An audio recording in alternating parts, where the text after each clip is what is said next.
일본 정부의 후쿠시마 오염수 방류 발표에 주변국들의 우려가 커지고 있는 가운데 대한민국은 지척에 있어 그 위험도가 매우 높기 때문이다. 쇼온버니 그린피스 원자력 전문가는 후쿠시마 방사능 오염수가 방출되면 1년 만에 동해 바다는 죽음의 방사능 바다가 된다고 발표했다. 수산물 소비량이 전 세계에서 손꼽히는 우리나라에는 매우 큰 타격임과 동시에 전 세계적으로도 그 피해가 막심할 것이다. 대한민국 대통령 윤석열 정부는 후쿠시마 오염수 방류에 대해 전임 문재인 정부와 달리 우려, 유감, 반대라는 표현을 아예 사용하지 않고 있는 것으로 확인됐다.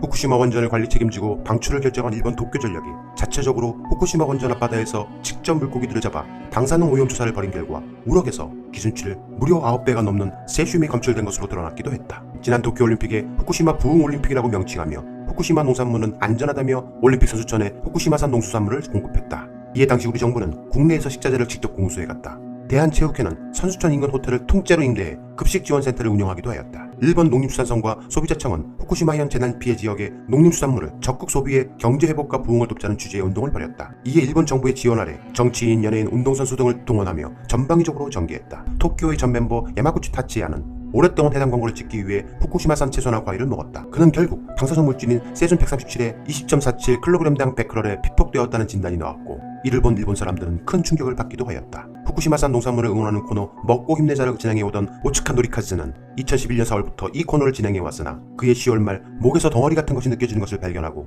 병원에서 진찰을 받은 결과 급성 림프 구성 백혈병 진단을 받았다. 방사능을 피해 대피 중인 후쿠시마 주민들 중 대다수가 원래 살던 집으로 돌아가지 않고 있다. 일본 정부의 원전 사고 초기 미숙한 대응과 이후의 정보 은폐가 사회 전체의 신뢰를 무너뜨리고 불안을 가중시켰다. G7 정상회의엔 주요 7개국 외에도 인도와 한국 등 초청국 8국까지 모두 15개 국가 정상들이 참석하는데 2박 3일 동안 먹게 될 요리에 후쿠시마산 농산물이 사용된다는 뜻이다. 오염수 방류에 대해 국민의 이해를 구하겠다고 발언한 대한민국 대통령 윤석열은 그 오염된 지하수로 만든 탄산수 등을 벌컥벌컥 마시기 바란다.